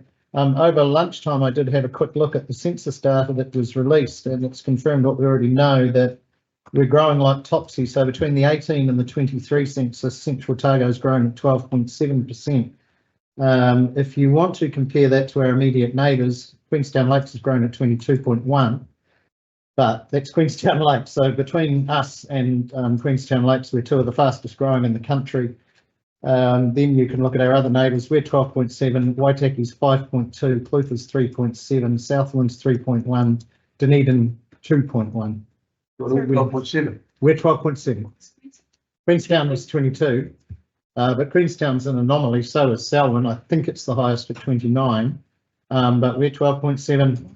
Everyone else is just about everyone else is below 5. That's a big help to us if we continue that growth in the next 10 years. Well, it's what we're trying to say to the Whakaora and the government. Because that's compounding growth. You know, 12.7%. Yep, that's a lot. 6th fastest in the. Ah, is that where we're? Who's ahead of us? 3 in the North Island, Queenstown at 22, and Selwyn at 29. So who were the 3 in the North Island? Waikato. Waikato. Rodney at 17.4. Oh, and the other one was Great Barrier. At 33.7. That means somebody put a boat in for them. I didn't think it went down to that level of detail yet that Great Barrier got their own. So what do you say we're technically with 5th, because you're not going to count. Of course you must count other sports. Great Barrier is not a district. Well. I don't know how it's there. So, yeah, okay, so it's not just, no, true. So yes, so it's. What out of interest was the lowest? Southland is 3.1. Yeah. Dunedin is 2.1. Yeah. Sorry for all my Dunedin friends, but 3 at Waitomo, 3 at Rotorua, 3 at Otrahonga, 3.5 Waitakere, 3 at Winston. So you'd argue it would be, 2.7 in Timaru. so you'd be interested to see whether we've had a net migration from the east to the west. Yes, I do know. Oh, 2.5 in Gore. No, 2.1 in Dunedin. 2.1 in Dunedin and 2.5 in Gore. So if that statistic, because when I first started the committee board, the staff came and said to us that the net migration will be from the west to the east. So eventually the people from Queenstown will come to Cromwell, but it could well be the other way. Yeah, back. Dunedin's going back up into central to retire. What was the name of that report? The Mason report, was it, that said small town New Zealand was dying? And I'm like, but it's been such strong governance, hasn't it, really? That I've ever seen. yeah. Like normally it's like one, but this. New Zealand was Central Otago was the 9th highest in New Zealand for new dwellings being built at 11.6%. Sorry, apologies. Yeah, just one that they didn't quite the else normal that one. Wellington is a giant. Zero. Ah, anyway, That's because I left.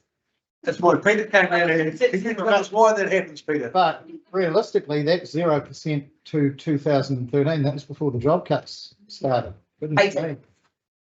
Yeah. 2018 to 23, Yeah. but the figure, census day was before the election, Yeah. before all the changes. Sorry, I didn't see that it was two. So can we, or we always dive into that more to find out where? That's why Nick's not here. He'll be well into it. Don't worry about it. And in that, I suppose, when we look at it, it'll be in that development, there's a second dwellings. So new dwellings are the major part of it compared to just shifting in. Well, You got Peter in one case, but you'll have people with the Deer Avenue or the, Yeah. Wooing Tree are coming down for speculating. They're speculating on our economy going, or they're coming here because it's a better place to live. Use this population, so it's people, most rather than dwellers, but their data's based on.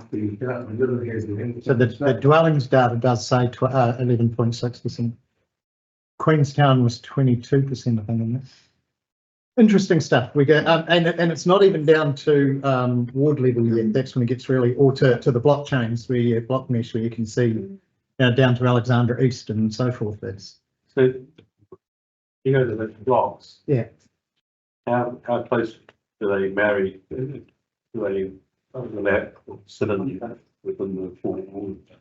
the wards are pretty. There's more than so. Cheviot, I think, has 2 mesh blocks, but Vincent has about 5. So that they do, fortunately, to both creek and nature quite well defined. You can work out how many people live in bits and so forth, but not yet. That hasn't come out with that level of data. But they do coincide with the wards. Pretty much, yeah. Simply because of the way we are, that there's nothing in between our wards. It's quite natural boundaries, and it's quite cool. It's interesting stuff. But I mean, that just adds absolute strength to our argument with Fossa Ora and the government that you need to invest here now. 75% of the people who are more than 2 hours away from the base hospital live between us and Queenstown Lake. Could I just ask about that? Because history of the Dunedin Hospital, you would be holding your breath for a new hospital. Central, would you? But if we looked at what actually does make the difference now, which is helicopters, are we under service? Being able to obtain the helicopter for emergencies. Yeah. So long as it can fly, because sometimes obviously there are reasons why. We're reasonably well covered. I think, yeah. Absolutely, and probably over subscribed at the moment. Nearly Grant Garage has bought 6 more helicopters, and that's why my argument is why the airport is so critical, because those technology, that new chopper, that new French one, it can fly anywhere, anytime. As long as it's got GPS coordinates, it'll fly up the river. So the technology of the new choppers is phenomenal. So that part of it, we are very, and it's the first responder. Neil would be able to tell you that we had an incident the other day at High. I didn't go to it, but the helicopter was there before the ambulances that were getting through. So they're actually just about better than first responders. And you've got the technology in those helicopters be linked into intensive care while you're in the chopper and High, or here on the bridge in Alex. So that provides a massive boost to our services. So in a funny way, the best way you could say, if there's an accident at Hyde and you had a hospital, it's normal. And we actually, when it was delivered by land on road, would actually be slower than. Yeah, absolutely. Yeah. And so for us, being isolated like we are, it's a phenomenal facility. That you get Dunkirk to be single crewing, or you go to fire again as a car crash. Chopper can be there before the second fire engine can be there, and all of a sudden it's like returning to first responders rather than firefighter. And so there's a phenomenal facility, and of course you have to weigh that off against billions of dollars. Or so another helicopter ride might cost $2,000.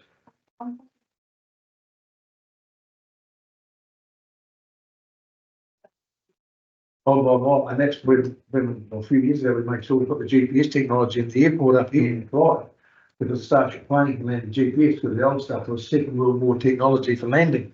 But this helicopter now can fly in 5 and land on a 10-cent coin. So the technology is on, and so that's why, of course, the problem. But the Clyde airport here, you could have them come in and 5,000 feet and just drop straight on. It's like drone technology. But yeah, this new chopper at Grant Gales was just absolutely state of the art. Right. Excellent. We went off track, but it was a good deviation. On the 11th and 12th of April, Peter and I attended an LGNZ combined sector meeting in rural and provincial sector. Very good talk by the Greater Manchester Mayor on the regional and city deals that are much touted at the moment, but very useful to hear that.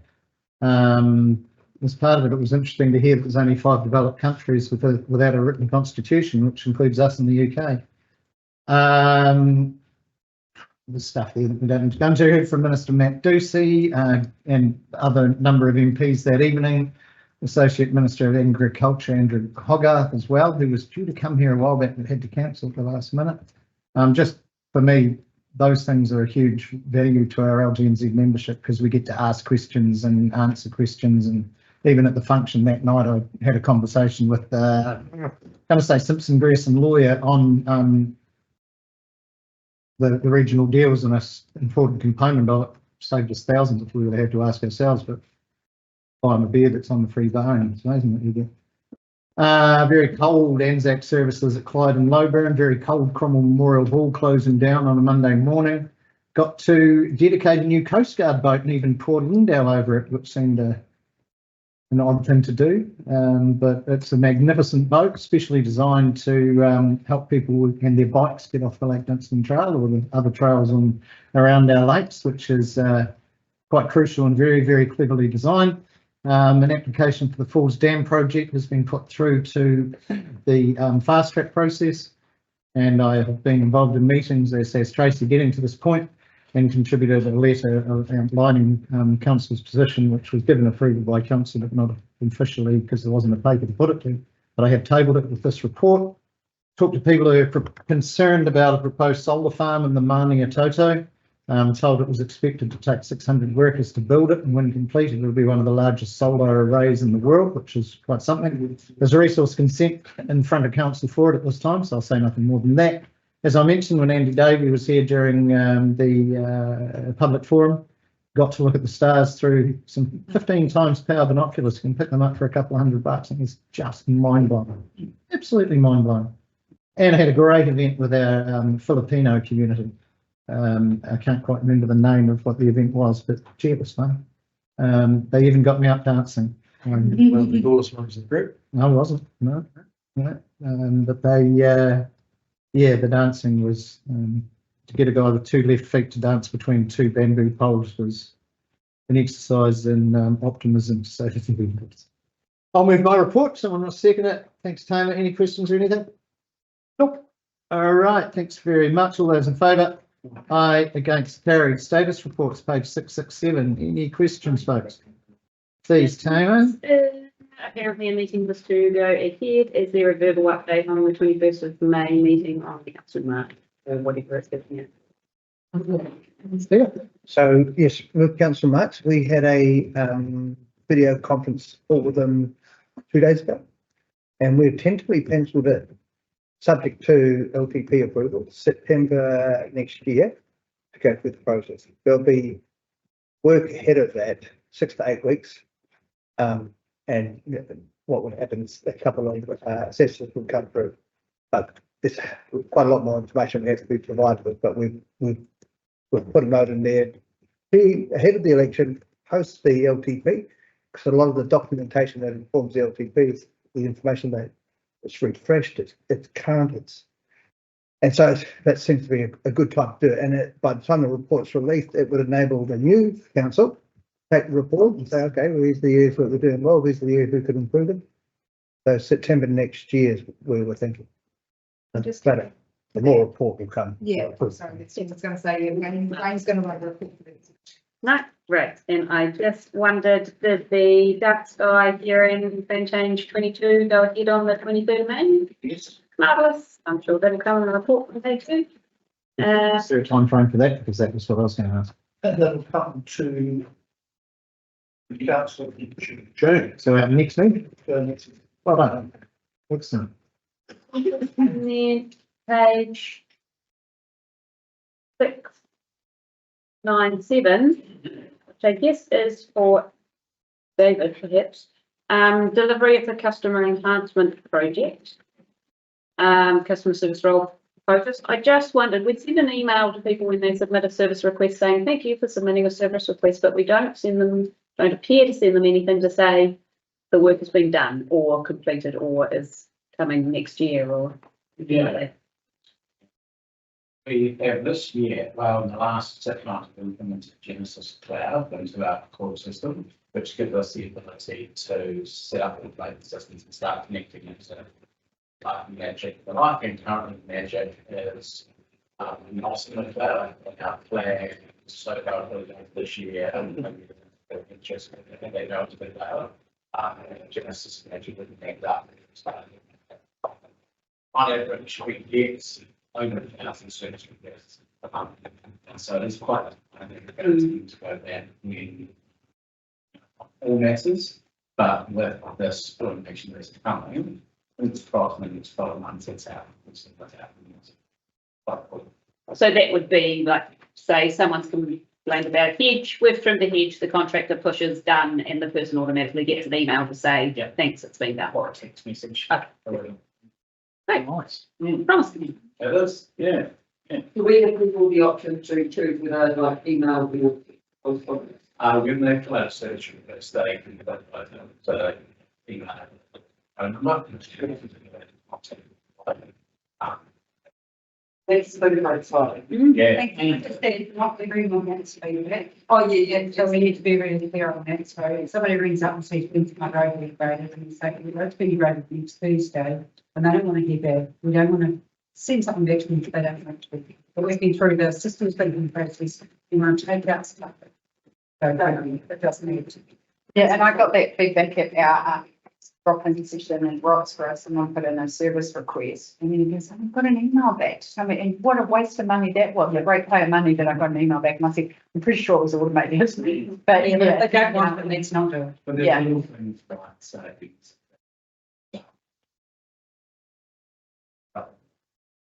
But people do want it. Yeah. And it's part of our service reviews, we will ask questions like that. Yeah. Yeah. Yeah. Yeah. Young lady, question. Is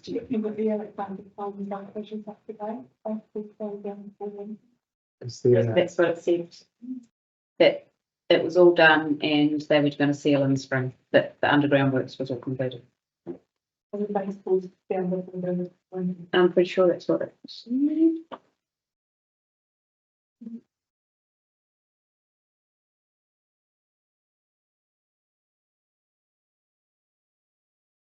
You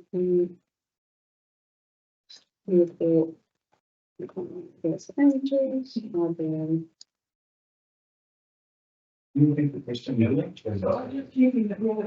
Stage 4, all in-ground infrastructure is installed, base course will finish off before winter, and sealing will take place in September, which will mean stage 4 complete. And the base goes to be down. And that was from 14th of May. It's been going since March now. It's something. Louise, do you know? I'm just having a look.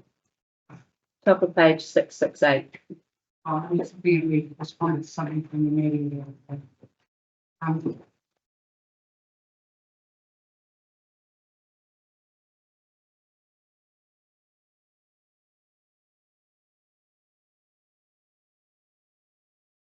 So your question really is whether, Well, no, since about March, the sales reports have been reviewing that the base fees will be down before winter and sealing will be in September. so my understanding is that it's happened, but I will double check that. Yep.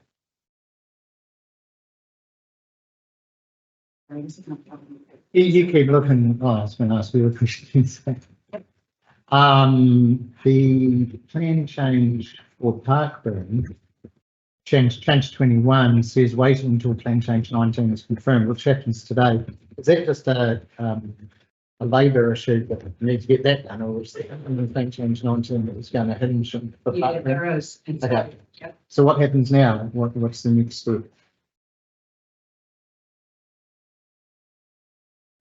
Ian, it was the same issue as we read the information on Canada, relating to the effect of the export soil. Gotcha. So Gary will be dealing with it.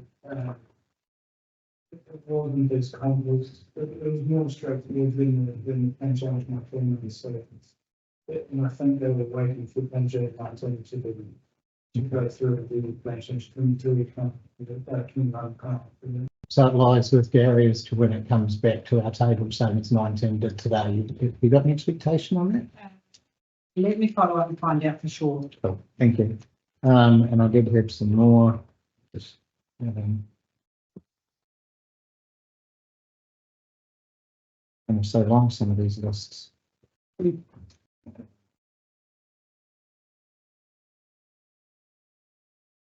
that way.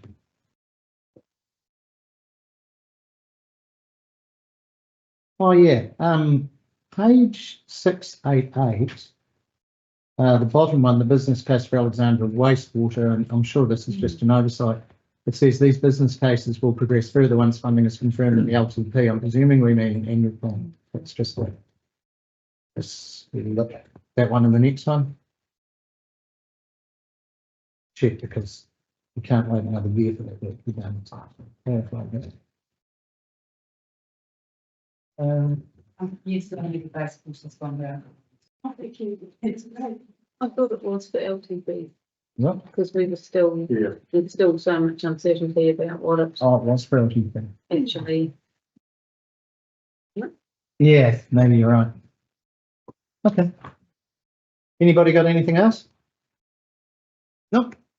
I'll move it be received. Sarah will second that. All those in favour? Aye. Against, carried. Community board minutes and so forth. Committee minutes 739. Tamer's happy to move those and Sarah's happy to second those.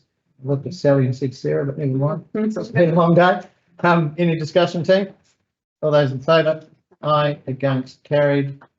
And the date of our next meeting is the 6th of June, which will be 60 years since D-Day, I think. Yep, 80. 80. So my history's good, my maths is rubbish. All right, on that basis, we'll, for the reasons given on the pages that follow, go into non-public. Thank you for your attendance, Julie.